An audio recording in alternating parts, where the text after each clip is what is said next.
This program is for discussion purpose only. Business Plus TV or any of our anchor does not bear any responsibility or liability towards the content.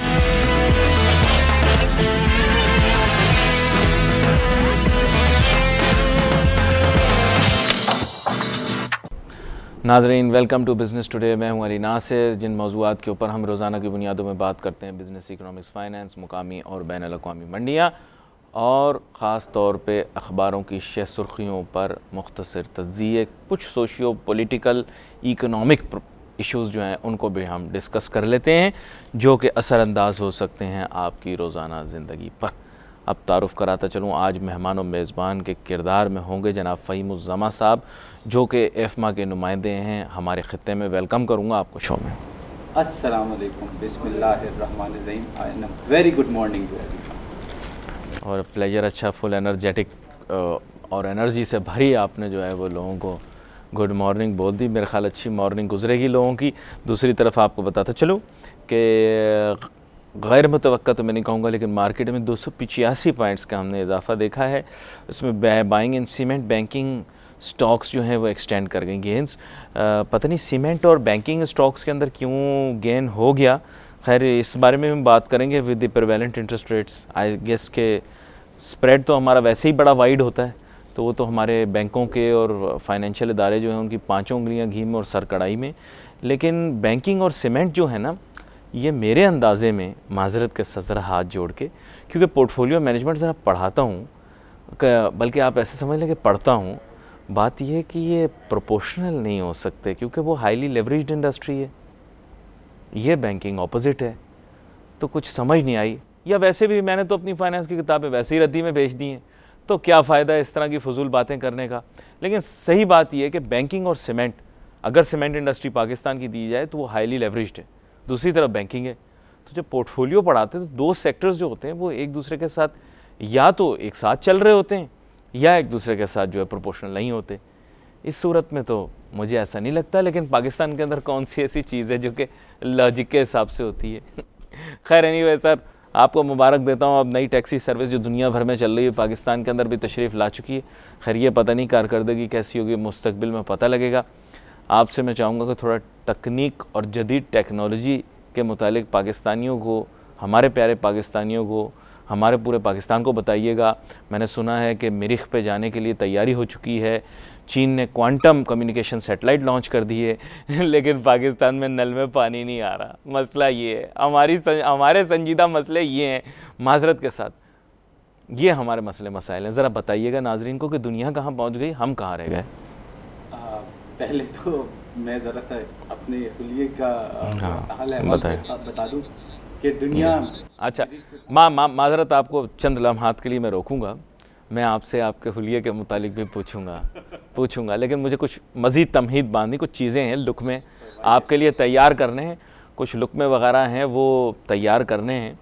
तो मसला ये है कि कुछ हक़ाइक़ इस तरह के रहे कि दुनिया भर के अंदर अजीब व गरीब किस्म की तहकीक जारी है। हैरानगी इस बात की है कि मैं सुबह में जागा तो एक शह सुर्खी चल रही थी टेलीविज़न के ऊपर, एक हेडलाइन चल रही थी कि मरीख पे जाने की तैयारी मुकम्मल हो गई। अब ये शायद तीसरा उनका टेस्ट होगा, मरीख के ऊपर पहुंच जाएंगे, शायद इंसानी आबादियां भी कायम हो जाएं मरीख पे। लेकिन हैरानगी की बात यह है कि पाकिस्तान में बुनियादी मसाइल का हल नहीं। मेरे प्यारे भाइयों, मेरी प्यारी बहनों, मेरे प्यारे हमवतनों, ये डायलॉग मेरा तो नहीं, प्यारे हमवतनों वाला, लेकिन फिर भी आपको बताता चलूँ, शायद आपको जल्द सुनने को मिले किसी और के मुँह से। लेकिन वैसे आपको बता रहा हूँ कि हालात, वाक़यात और मामलात देखिए कि मुल्क में आजकल, जिस तरह मैं किसी की तरफ इशारा नहीं करता, बात यह है कि जब आप तरक्की नहीं करोगे, माशी तौर पर तरक्की नहीं करोगे, आगे नहीं बढ़ोगे। देखें, हुब्बुल वतनी का जज्बा उन लोगों का भी अभी अंडर क्वेश्चन है जिन्होंने ओलंपिक की 7 मेंबरान की टीम भेजी।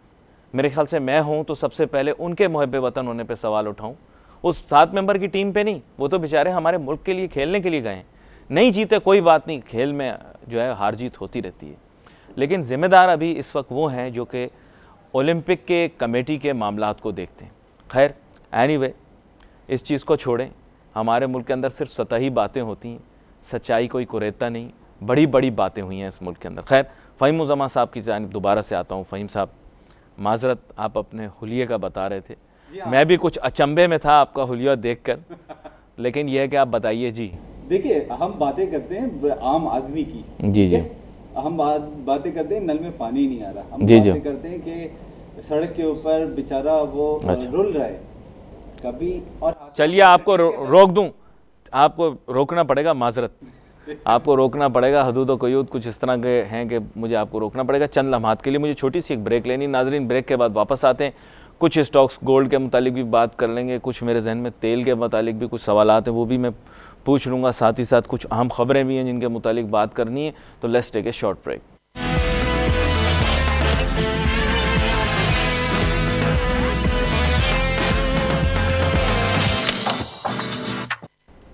नाजरीन, welcome back after the break. गुफ्तगू जारी, हम बात कर रहे थे जनाब फ़हीम मुज़्ज़मा साहब के साथ माजरत के साथ, लेकिन ये कुछ अपने हाल अहवाल बताना चाह रहे हैं। भाई आप ना बताएं, क्योंकि आप हाल अहवाल बताना शुरू करते हैं तो फिर कोई ना कोई चीज़ हो जाती है। तो आप मुझे हाल अहवाल बताने थे बैनुल अक़वामी मार्केटों के।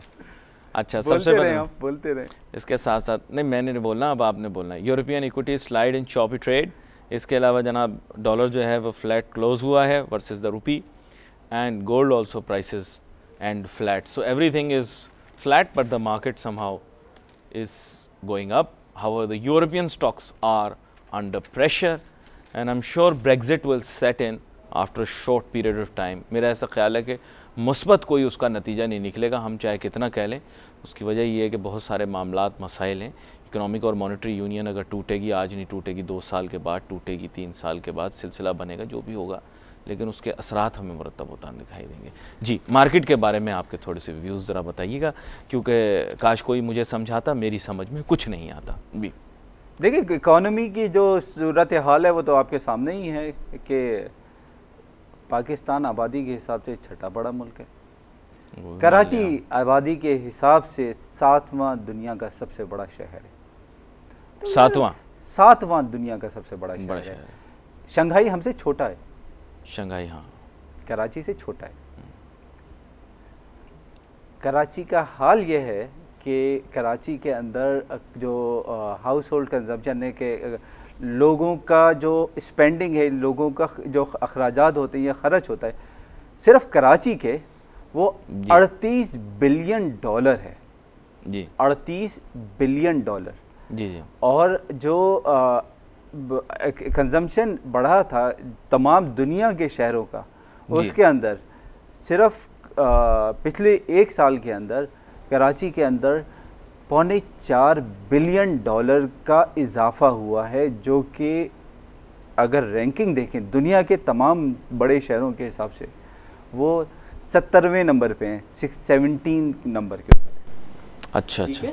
तो पाकिस्तान और कराची का और भी जो मुख्तलिफ शहर हैं, कंजम्पशन तो बढ़ रहा है, लोग खाने, यार मुंह तो खाने वाले तो बिल्कुल, हाँ हाँ, लेकिन हम क्या कहें, क्या हमारा अच्छा हाल ये रखा हुआ है कि 28 अरब जी।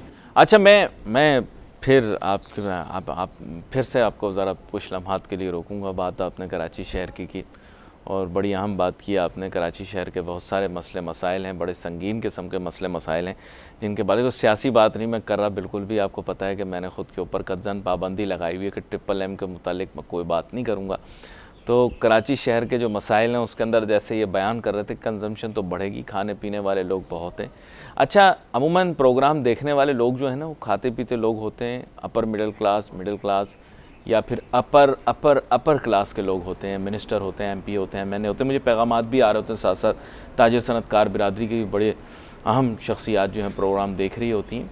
तो इनके मसले मसाइल ही फ़र्क होते हैं। ये फ़ौरन कहते हैं, यार yesterday I went to Pakistani's restaurants, तो पूरा भरा हुआ था और मुझे सीट नहीं मिल रही थी, I went to Okra, वहाँ सीट नहीं मिल रही थी। People have become so rich. Yeah, they're only, you see, in most of these restaurants they're not even 12 tables, they're not even 10 tables. तो कराची प्रॉस्परस हो गया बाय द वे कि मैं जा रहा था और वहाँ पे तो कैफ़े फ्लो में तो मुझे जगह नहीं मिल रही थी, तो इस वजह से पाकिस्तान बड़ा प्रॉस्परस कंट्रीज़ हो गया। Ali Nasir, I don't know what you talking about. तो मैं उन लोगों को हमेशा यही समझाता हूँ कि भाई प्लीज़ ट्राई टू अंडरस्टैंड। लोग तो बोलते हैं 90%, I say 99% of this country is in a very very bad economic state and we need to uplift it. Even in the city of Karachi you will be shocked. हैरानगी इस बात की होती है कराची के अंदर भी लोगों को बुनियादी सहूलियात तक रसाई हासिल नहीं है। और उससे मज़ीद हैरानगी ये है कि मैं बड़े बड़े लोगों से मिलता हूँ, यकीन करें बड़े बड़े लोगों से। जब मैं रिचेस्ट आदमी से मिलता हूँ मैं सोचता हूँ मैं उससे पूछूंगा और वो मुझसे पूछेगा you know how the industry is going. वो मुझसे सबसे पहले पूछता है आपके इलाके में पानी आ रहा है। I mean I am shocked यार, ये मुल्क कैसे आगे बढ़ेगा? आप लोग बड़ी बड़ी छोटी छोटी बातों के ऊपर आपस में लड़ते रहते हैं, एक दूसरे के ऊपर मुहब्बत वतन होने और ना होने के इल्ज़ामात लगाते रहते हैं। आपके पास बुनियादी सहूलत नहीं है पानी की। मैं आपको सीरियस बात बता रहा हूँ, मैं बड़े बड़े लोगों से मिलता हूँ, मैं सोचता हूँ पहला इनसे इन्वेस्टमेंट डिसीजन पे बात करनी। फ़हीमुज़्ज़मान साहब मैं आपको बताऊँ, शादियों पे जाता हूँ, दावतों पे जाता हूँ, सबसे पहला सवाल मेरे जहन में उमट रहा होता है कि मैं उनसे पूछूं उनका नया प्रोजेक्ट क्या है। मुझे देखते अली कैसे हो, ठीक हो यार, मैं घर पे पानी आ रहा है। जो मेरे घर मेहमान मिलने के लिए आता है मुझसे ये नहीं पूछता तुम्हारा क्या हाल है, सब कुछ ठीक है, नहीं आपके घर पानी आ रहा है? आपके घर आ रहा है वैसे पानी? मैं जो आया हूँ मैं साइकिल पे आया हूँ। असल जो मैं हुलिये की बात कर रहा था तो साइकिल भाई बात ये है, मैं ये बात करना चाह रहा था और मैं ये अब मैंने ये फैसला किया है कि सुबह अगर मैं सैर पे जाऊँगा तो मैं गाड़ी पे नहीं जाऊँगा। लोग पैदल गाड़ी के ऊपर सैर करने जाते हैं। आप ज़हनी दबाव का शिकार तो नहीं है कहीं इधर उधर की बातें कर ज़हनी नहीं वैसे नहीं भाई, बात ये है यार, हम जो है हम बात करते हैं आम आदमी के मसाइल की और हम आते हैं मर्सिडीज़ के अंदर, BMW के अंदर, हम आते हैं पिजेरो के अंदर और कहते हैं कि यार आम आदमी का ये मसला है। मसला जो है आम आदमी के लेवल पे तो आओ यार। हम कहते हैं स्वीडन का जो वज़ीर आज़म है वो साइकिल के ऊपर जाता है और हम आते हैं मर्सिडीज़ के अंदर कहते हैं आम आदमी के मसाइल का ये हल है। वो कोई फेसबुक के ऊपर लगाते हैं कि वो वज़ीर आला साहब जो हैं आम आदमी के मसाइल के अंदर पूरे 27 कंटिजेंट के साथ पहुंच गए। आम आदमी के मसाइल के साथ पानी के भरे पानी के अंदर 27 जो है वो लैंड क्रूज़र्स के साथ पहुंच गए। यार मजाक की बात है, क्यों मजाक लगाया हुआ है? और भाई किसी के हुब्बुल वतनी के ऊपर शक करने की बात नहीं है। कोई पाकिस्तान का शहरी जो है ना वो कोई अगर ख़राब बात करेगा पाकिस्तान के खिलाफ उसकी आंखें निकाल देगा। ठीक है, मैं और आप जो हैं इसी मुल्क के हैं। जी जी ठीक है, कोई ज़मान का फ़र्क हो, कोई चीज़ का फ़र्क हो, हमारा दीन ईमान जो है वो ये कहता है कि हमारा मुल्क के ऊपर कोई बात आए तो सबसे पहले अपनी जान दो। तो कोई किसी के हुब्बुल वतनी के ऊपर शक नहीं करना चाहिए, लेकिन मसले तो हल करो यार। कराची का हाल क्या बना रखा है? 27 अरब रुपए का पूरे कराची का बजट है। 27 अरब KDA KMC का मिला के यार हम आपको मुबारक हो, आपको 5 साल के बाद आपके शहर का मेयर नसीब हुआ। यार क्या सड़कें टूटी हुई हैं, ये सारी हाल मचा हुआ है। मैं किसी की बात नहीं करता हूँ, लेकिन 27 अरब कराची का बजट है। LDA का पता है कितना बजट है? कितना? 98 बिलियन। वो सीपेक का हिस्सा है, आपको पता ही नहीं। वो सीपेक का हिस्सा है जो वहाँ पर वो जो खट्टे खट्टे रंगों की बसें और ट्रेनें लग रही हैं वो सब सीपेक में आ रही हैं। आपको पता है काला शाह काकू में, बल्कि मैंने सुना है छांगा मांगा के लिए, छांगा मांगा आपको पता है ना, एक ज़माने में लोगों को वहाँ पे लेकर भी गए थे। वहाँ पे बच्चों की ट्रेन लगाई है, वो भी सीपेक का हिस्सा है पता है ना आपको? यार कराची आपको सारी चीज़ें दे रहा है और आपने कराची को ये हाल कर रखा है। बैड स्टेट नहीं भाई, बात यह है कि कराची जो है मिनी पाकिस्तान है। यहाँ पे हर किसी ने बड़ी अच्छी बात लिखी कि कराची के अंदर पान वाला, जब मैं पान लेने जाता हूँ वो बर्मीज़, अगर मैं वहाँ पे मेरे पास जो रोटी वाला जो है वो पश्तून, कहीं और मैं जाता हूँ अगर मैं मेरे घर के ऊपर कोई काम करने वाला है तो वो पंजाबी स्पीकिंग। भाई कराची पाकिस्तान है, कराची किसी की मिल्कियत नहीं है। लेकिन बात यह कि कराची को तो यार कुछ चले, मैं ऑब्जेक्टिव होता हूँ ना आपके साथ।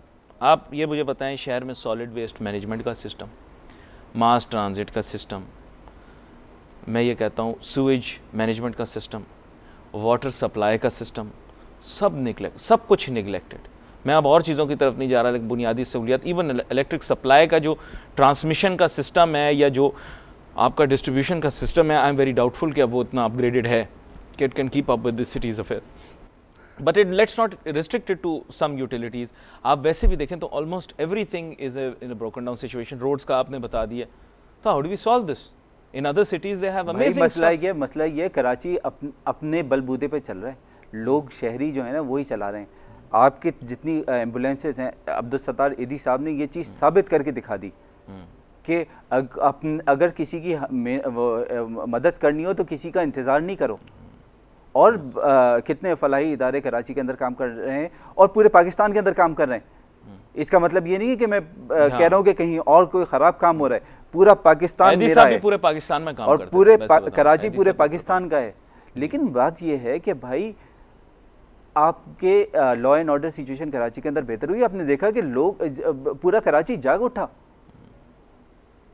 पूरा कराची जो है जगमगा उठा। 14 अगस्त के ऊपर जो 14 अगस्त इस दफ़ा मनाई गई है पूरे पाकिस्तान के अंदर इंक्लूडिंग कराची, वो सबको देखने के लिए, पूरी दुनिया को दिखाने के लिए कि पाकिस्तान जाग रहा है। और इंशाल्लाह कभी नहीं। तो 20 तारीख को भी मनाई थी, एक साहब है 20 तारीख को भी मनाई थी उन्होंने, कहा बहुत आतिशबाजी वगैरह हुई थी, मतलब 20 तारीख तक चली थी। बहुत अहम बात है ये। तो बात यह है कि कितनी ऐसी चीज़ें हैं जो कि हमें नेमतें मिलती हैं, हम नेमतों का शुक्र अदा करना सीखें यार। सही मानों में जब मैं आम आदमी के लेवल के ऊपर मैं ऑब्जेक्टिव हो जाता हूँ ना आपके साथ सीधा, मुझे ऑब्जेक्टिव्स के हिसाब से बताएं आप। मैं अमूमन even yesterday we were talking about the mass transit system that should be here in the city. Unfortunately आपको पता है city gets clogged, traffic jam आपको भी मिले होंगे। Yesterday was also dreadful day by traffic, almost every day. I think that's why आपने cycling भी शुरू कर दी, because traffic is dreadful in Karachi. कभी पता नहीं कौन सा क्या जैम हो जाए, और कोई भी सड़क जो है एक गाड़ी खड़ी होने की वजह से जैम हो जाती है। What are we doing about it internationally? How much fuel is wasted. मैं सिर्फ आपको एक इकोनॉमिक टर्म से बताता हूँ। You can not imagine how much fuel is wasted while cars are idling on roads, while cars are plying the main road slowly. इससे इतना wastage हो रहा है कि मैं आपको बता नहीं सकता। वेयर एंड टेयर अलग है। देखिए, सबसे पहले जो इस शहर को चाहिए वो एक मास ट्रांजिट प्रोग्राम ढंग का तरीके का चाहिए, और उसके लिए आप कोई नई चीज़ नहीं लेके आए यार। सर्कुलर रेलवे चल रहा था कराची के अंदर, ट्राम जो थी आज से 100 साल पहले चलती थी, तो ख़त्म कर दी ना। पट्टे भी खा गए, उसके पट्टे लगे, पट्टे भी खा गए। तो भाई ऐसी बात नहीं है कि कुछ नहीं हो सकता। इंशाल्लाह बहुत कुछ होगा और बहुत अच्छा होगा, और हम ही लोग करेंगे। बात यह है कि भाई आप मुस्बत अंदाज में लेके आगे चले, लेकिन इसका मतलब ये नहीं है कि कराची के अंदर जो कूड़े का अंबार लगा हुआ है उसको हम भूल जाएं। यार कितने लोग हैं बेचारे जो कि तो आपकी सॉलिड वेस्ट मैनेजमेंट नहीं, आपकी सॉलिड वेस्ट मैनेजमेंट है क्या? आप ट्रक में कूड़ा इकट्ठा करते हो, कहीं जाके फेंक देते हो, ये सॉलिड वेस्ट मैनेजमेंट है? नहीं, मैं आपसे पूछना चाहता हूँ, आप हांगकॉन्ग जाते हो, मलेशिया जाते हो, उसके अलावा सारी दुनिया में आप घूमते हो, ये तरीकाकार होता है, कूड़ा उठाया जाके कहीं पे फेंक दिया, ये सॉलिड वेस्ट मैनेजमेंट थोड़ी है। आपका बजट कितना है सॉलिड आपका म्युनिसिपल कॉर्पोरेशन का, ये मुझे जरा बताइएगा। तो आपने अभी तो बताया सारा मिला मिलू के 27 अरब रुपए। तो आप क्या करेंगे, उसका अचार डालेंगे? आपका जो पानी है ना, पीने का पानी जो लोग बेचारे दे रहे हैं कैनों के अंदर भर के जो लेके आते हैं और लेते हैं, उसके अंदर एक घराने का जो बजट है वो तकरीबन 4 से 5 हज़ार रुपए महीने का है। आप कराची शहर की बात कर रहे हैं? कराची शहर की बात हो रही है। आपका एक आम घराना जो पैसे दे रहा है पानी पीने के लिए, जो कि ज़िंदगी बुनियादी हक है, कॉन्स्टिट्यूशन के अंदर आपका बेसिक राइट है, right to life and right to basic necessities. पानी आपका बेसिक राइट है, हेल्थ आपका बेसिक राइट है, एजुकेशन आपका बेसिक राइट है। उसके आप पीने के पानी के, मैं वो सर धोने के नहाने के पानी की बात नहीं कर रहा हूँ, जो बेसिक आपका राइट है उसके आप 4 से 5 हज़ार रुपये दे रहे हैं, और आपको जो मिल रहा है, यानी आप 27 अरब मैंने आपको 38 बिलियन डॉलर्स का बताया, 38 बिलियन डॉलर्स का आप 13% GST निकाल लें, कितना निकलता है? या 17% है आजकल तो। कितना, यानी कि कराची की आवाम GST की मद में दे रही है। बाकी कॉर्पोरेट टैक्स, वो रियल एस्टेट टैक्स, तो सारी चीज़ें भूल जाएं। कितना मिलता है वापस आपको? आपका लूला लंगड़ा जो है वो निज़ाम है म्युनिसिपल कॉर्पोरेशन का, और उसके अंदर भी आप जो है इस तरह की चीज़ें करते हैं, तो यार क्या होगा? फिर आप कहते हैं कि ये लोग परेशान होते हैं, आवाज़ उठाते हैं। नहीं, असल में परेशानी और आवाज़ उठाने की तो बात, जैसे आपने कहा, वो अपनी जगह पर मौजूद है, लोग करते भी हैं। फेसबुक पर भी मैं देखा, सोशल मीडिया के ऊपर बहुत सारे ग्रुप्स बने हुए हैं, कोई दरख्त लगा रहा है, बहुत अच्छे काम कर रहे हैं लोग, मैं देख रहा हूँ। कुछ लोग दरख्त लगाने में मसरूफ़ है, कुछ ट्रैफिक प्रॉब्लम्स को सॉल्व करने के लिए पार्किंग अपने ऑफिस के बाहर या दूसरे लोगों की ट्रैफिक प्रॉब्लम्स हल करने में लगे हुए हैं, लेकिन मैं उनको हमेशा ये कहता हूँ think macro, because the only problem is that planting trees is one side of the solution. The other side of the solution is reducing the traffic so that we have reduced pollution. No matter how many trees you plant, if you have like hundreds of thousands of cars coming onto the streets every year, what's the use? वही बात आपने कर दी ना, ये वही बात कर दी आपने कि हम जो है अपनी तरफ से एक पूरे होलिस्टिकली देखें ना, होलिस्टिकली देखना है। यस यार, आपने देखना, आपने बेसिकली यही देखना है कि मेरा जो है क्या अमल दखल है इस माशरे के अंदर। I was talking to you last time ना, you said कि in London they've made it very difficult for drivers to come to the center of the city because they made parking very expensive. They made सारी दुनिया के अंदर, सारे बड़े शहरों के अंदर यही है ना। अब क्या करेंगे यार? आपको कराची एक बेसिक स्टैटिस्टिक दूं, कराची 7वां दुनिया का गुंजान तरीन शहर है। दुनिया का सबसे गुंजान तरीन शहर जो है दुनिया का वो ढाका है। उसके बाद दूसरे नंबर पे गुंजान तरीन शहर कौन सा है? हैदराबाद, दक्कन, पाकिस्तान, हमारा वाला। अच्छा, ये पर स्क्वायर वो उसका बता रहे हैं, यानी कि पॉपुलेशन डेंसिटी का बता रहे हैं। डेंसिटी कितनी है? 24,000 लोग 1 स्क्वायर किलोमीटर के अंदर कराची के अंदर बसते हैं यार। हैदराबाद और हैदराबाद में तो इससे कहीं ज्यादा, इससे भी ज्यादा। दुनिया का गुंजान तरीन शहर है, दूसरा गुंजान तरीन शहर है हैदराबाद। बड़ा तारीखी शहर है, बड़ा अहम शहर है तो भाई अब क्या, जब और सिंध का दारुल खिलाफा होता था एक दौर के अंदर, आपको वैसे बता रहा हूँ। लाहौर के अंदर 24,000 लोग जो हैं कराची के अंदर 1 स्क्वायर किलोमीटर के अंदर है। लाहौर के अंदर 13,500 हैं और इस्लामाबाद रावलपिंडी के अंदर 6,100 हैं। नहीं, तो असल में इशू ये है ना कि वर्टिकल कंस्ट्रक्शन तो आप करो, अगर इंफ्रास्ट्रक्चर प्रोवाइड कर रहे हो तो कोई मसला नहीं पॉपुलेशन डेंसिटी का। आप वर्टिकल कंस्ट्रक्शन तो आपके मुल्क के अंदर कहाँ वर्टिकल कंस्ट्रक्शन है? कच्ची आबादियाँ हैं, वर्टिकल कंस्ट्रक्शन आप करते नहीं, प्लानिंगों की बातें करते हैं। यहाँ पे जो लोग एनजीओज होते हैं, सॉरी मैं एनजीओज निकल जाता है मेरे अंदर से, एनजीओज होते हैं, अंकल्स होते हैं, आंटीज होते हैं, वो खाली कच्ची आबादीज़ के बारे में बात कर रहे होते हैं। कच्ची आबादीज़ को रेगुलराइज करने से मसला हल नहीं होगा। Vertical construction organised with proper infrastructure से काम होगा। आप पता है कितनी एनजीओज ने वर्टिकल कंस्ट्रक्शन रुकवा दी, और उसकी वजह से क्या हुआ? आपके शहर का बेशतर हिस्सा जो है, बेशतर हिस्सा तो मैं नहीं कहूँगा, लेकिन कच्ची आबादियों की नज़र या अनप्लान्ड कंस्ट्रक्शन की नज़र हो गया। हाउ कैन दिस बी कि आप एक अच्छी और कंस्ट्रक्शन करते हो, साथ में आप स्लम बना देते हो, सियासतदान स्लम बनवा देते। या पता है नहीं, ये डिफेंस के साथ भी जो स्लम बना हुआ, बहुत बड़ा स्लम बना है, उस तरफ भी स्लम बना है, इधर भी स्लम बना है। आप शायद कयूमाबाद की बात कर रहे हैं? नहीं। अच्छा, कयूमाबाद तो अलहदा है, कयूमाबाद अलहदा है सर, एक जगह नहीं है। मैंने तो जगह जगह शहर की खाक छानी है। मैं आपको बताऊं, मैं स्लम इसलिए बोल रहा हूँ क्योंकि उसको ऑर्गेनाइज किया ही नहीं ना कहीं से। ये लोग उसको कच्ची आबादीज़ कह देते हैं, ऐसे लगता है कि ये कोई पता नहीं कोई न्याज नाम रख दिया इन्होंने। मेन इशू ये है कि they made them into slum areas. आप ना उनको कोई फैसिलिटी दे रहे हो, ना कुछ दे रहे हो, और आपको पता है पर स्क्वायर फिट रेंटल इनकम जो वहाँ से आती है ना, it's higher than these best areas of this city. वही बात है ना भाई, बात आप वहाँ से रियल एस्टेट टैक्स निकाल रहे हैं, आप वहाँ से और 10 तरह के और टैक्सेस निकाल रहे हैं, आप रोड टैक्स निकाल रहे हैं, आप गाड़ियों के ऊपर टैक्स निकाल रहे हैं, ये सारी चीज़ें निकाल रहे हैं। भाई आप कुछ दो भी तो सही ना। उसके बाद देखिए, चले कयूमाबाद में लैंड, कयूमाबाद के अंदर पर स्क्वायर फिट का ज़रा रेट पता करना, अगर ना आए बराबर पोश एरियों के तो मुझे पकड़ना। आलू बस्ती चलो आप, हज़ारा बस्ती चलो आप, मैं चाहे शाह रसूल कॉलोनी आपको लेके चलूँ, या अब्दुल्ला शाह गाजी के मज़ार में, वैसे तो उनके बराबर में भी एक और पीर बाबा एक आए हैं, वो उन्होंने भी पड़ाव डाला है वहाँ पे, लेकिन उनको छोड़ते हुए सामने आ जाएं आप तो सर क्या नीलम कॉलोनी हो गई, ये हो गया। यहाँ पे पर स्क्वायर फिट के आप रेंटल चार्जेस देखें, आपको पता लग जाए, पर स्क्वायर फिट की कॉस्ट आप उठाएं। ये सर पूरा ऑर्गेनाइज तरीके से किया जाता है। इस चीज को अभी एक गिजरी विलेज तो मैं आपको बताऊं कि तारीखी तौर पर यहाँ पे गिजरी विलेज भाई, तारीखी तौर पर यहाँ गिजरी स्टोन जो है, गिजरी स्टोन यहीं से पत्थर से निकलता था। जी हाँ, एक चीज चले, इस सारी बातों को हम एक तरफ रखें, बड़ा हमने रोना गाना कर लिया भाई। बात होती है दुनिया कौमों का जो फ्यूचर होता है ना, जो मुस्तकबिल होता है, वो तालीम से होता है। आपके बोर्ड ऑफ इंटरमीडिएट एजुकेशन के एग्जामिनर कहाँ पे बैठे हुए? वो कहाँ पे बैठे हुए? पता नहीं कहाँ पे बैठे हुए। अच्छा, आप कल की खबर की बात कर रहे हैं यार। पढ़े लिखे आदमियों पर तो ना रखो ना, ये इस तरह तो ना करो। मेन इशू आपको बताऊं क्या है।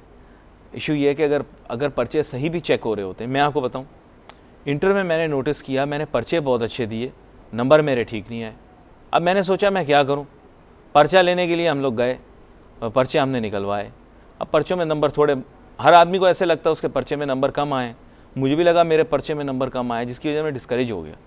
शायद मेरा आगे इस वजह से किसी बहुत अच्छे कॉलेज यूनिवर्सिटी में एडमिशन भी नहीं हुआ, किसी और जगह हो गया, लेकिन नंबर इतने तो आ गए थे। लेकिन वैसे मैं आपको बता रहा हूँ कि मसले मसाइल ये हैं कि चेकर को जब आप 2-3 रुपये दोगे पर पेपर, अभी शायद थोड़े ज़्यादा हो गए होंगे, 15-16 रुपये हो गए होंगे, 18 रुपये हो गए, 20 रुपये हो गए होंगे, तो कितनी तवज्जो देगा वो? तो भाई मैं यही तो रो रहा हूँ सारा पूरे शुरू से, जो मैं इस वक्त आज में मेरा रोना है वो ये है कि भाई आप कौम का मुस्तकबिल बनाएं। ये कराची और पूरा पाकिस्तान अपने पैसे के ऊपर पड़ रहा है, पूरा पाकिस्तान अपने पैसे पे पड़ रहा है। अभी मुझे पता नहीं कि पर कॉपी चेकिंग रेट क्या होगा, मैं तो ऐसी अंदाजे में बोल रहा हूँ, लेकिन हो सकता है 50 भी हो सकता है, 100 भी हो, लेकिन कोई अब मेरी बात को गलत ना समझ ले, हो सकता है 200 भी, उससे ज़्यादा भी हो, मुझे पता नहीं। लेकिन आपने जो बात सवाल उठा दिए, मैं उसी में वही बात कर रहा हूँ कि अमूमन मैं महसूस करता हूँ कि जो चेक करने वाले लोग होते हैं दिल आज़ार हुए हुए होते हैं, मैं आपको बता रहा हूँ, उनका मेंटल मूड वगैरह भी चेंज होता है, जिसकी वजह से हमारे बहुत सारे तालिब इल्म डिस्करेज हो जाते हैं। मेरी गुजारिश हाथ जोड़ के ये है हमारे तमाम ऐसे इदारों से जो कि तालीमी मामलात को देखते हैं कि प्लीज़ कंप्यूटर के हवाले ये सारी चीज़ें कर दें। आप MCQ सिस्टम करो, जैसे सैट होता है, टोफल होता है, ताकि बहुत सारे ऐसे स्कॉलस्टिक असेसमेंट टेस्ट जो होता है अपना, जैसे अमेरिका की बुनियादों पर होता है, ताकि आपका काम आसान हो जाए। देखिए अली नासिर, एक बात ख़त्म हो गया, वक्त ख़त्म हो गया, एक बात बता दूं कि ये जो है ना नीयत की बात है, ये कंप्यूटर की बात नहीं है। चलें, नीयत की बात है, नीयत भी साफ़ कर लें, कंप्यूटर भी ठीक कर लें, दोनों सूरतों को देख लें। यहाँ पर प्रोग्राम का वक्त ख़त्म हुआ चाहता है। अली नासिर, फ़हीम उज़्ज़मा, पूरी टीम को जाते हैं। अल्लाह हाफ़िज़।